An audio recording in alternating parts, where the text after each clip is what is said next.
Good afternoon, everybody. It's July 6th, and I am here doing another Kingdom Chronicles devotional from Apostle Reginald Rice. And today he is dealing with warfare. Ephesians 6:12. For we wrestle not against flesh and blood, but against principalities, against powers, against the rulers of darkness of this world, against spiritual wickedness in high places.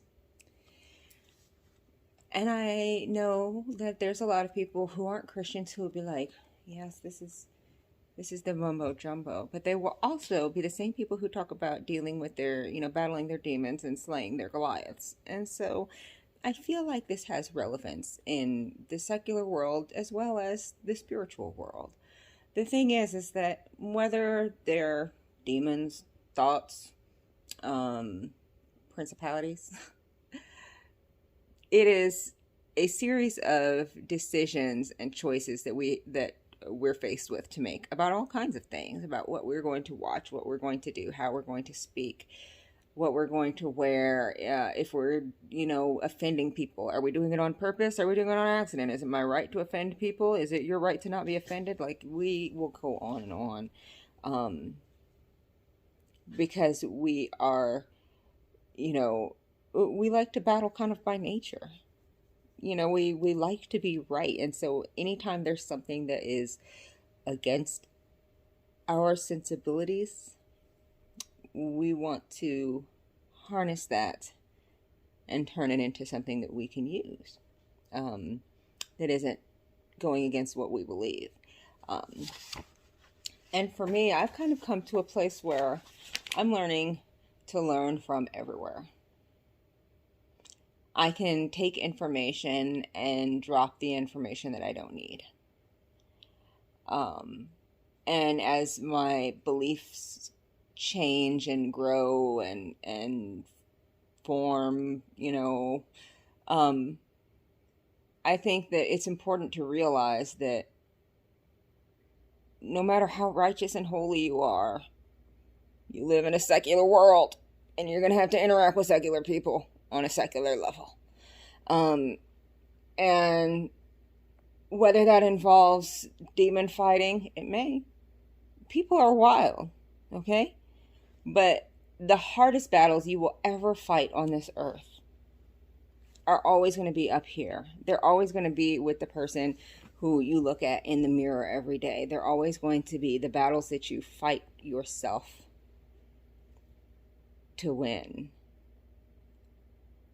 so that you can be a better person. If you're not really aiming to be better, it's not so much of a battle to just succumb to whatever it is that you want to do. But so many of us want to do better than what we were brought up and what we were taught and what we're used to and what we're comfortable with. So, my dog is bored with me. So, we are willing to put in the work and deal with the things that are holding us back, deal with the forces in our life, whatever they are, that make us feel as though we are being restrained or being kept from reaching our goals.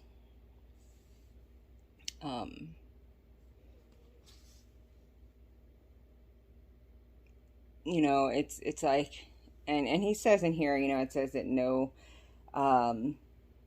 weapon formed against you will prosper. And I always think he's an interesting dog. But, I always think it's interesting because people will use this verse as though the weapons weren't formed and used. Okay, it says that it's not going to prosper. It doesn't say that it's not going to, do something. And so there are ways to get hurt, and there are things that are going to happen. And it's up to us to realize that when something doesn't bring us down, that's something that we can use to grow on. That's something we can incorporate into our foundation to help strengthen us or something that we can try to block off and get rid of and never use, and it becomes a weak point in our life that later, when some weight is applied there, we crumble because we've never tightened up that part of our life. So I encourage you to look at what you're fighting. You know, if it's cancer, if it's physical illness, if it's a spouse, a coworker, a 3-year-old, they're the worst sometimes. But, you know, the battles that you fight with a 3-year-old, you're not really fighting them with the 3-year-old, because the 3-year-old don't know. They're not battling you. They're having a good time. You're battling with yourself to control your own actions, to be the better person for the sake of that 3-year-old, so that 3-year-old can grow into a healthy, kind, loving person, which is what we need to show, which is hard to do with a 3-year-old. See, I'm talking in circles here. Kids, man, they just make your mind going like a hamster wheel. Hamsters sleep over there. Mine is just spinning. Anywho, you know, I feel that when we take the time to address our mental state, we're able to deal with these demons. And I'm not saying, you know, that the church is the place to go instead of the psychiatrist's office. I'm not saying the psychiatrist's office is the place to go instead of church. What I am saying is you can have both. And they can work together for your benefit. So the battle, the warfare is real. It's all up here. The results are here. And the destruction is all out there. When we destroy things, we see the physical evidence of it in the world.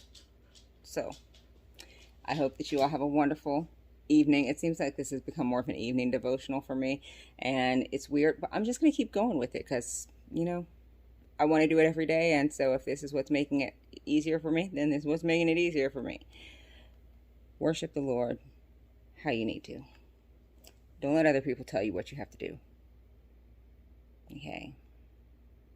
The Bible is a lot less strict than other people are.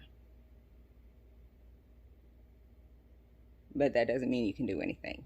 It just means you do have some autonomy. Some choices can be made, and you don't have to do everything the way everyone else does it.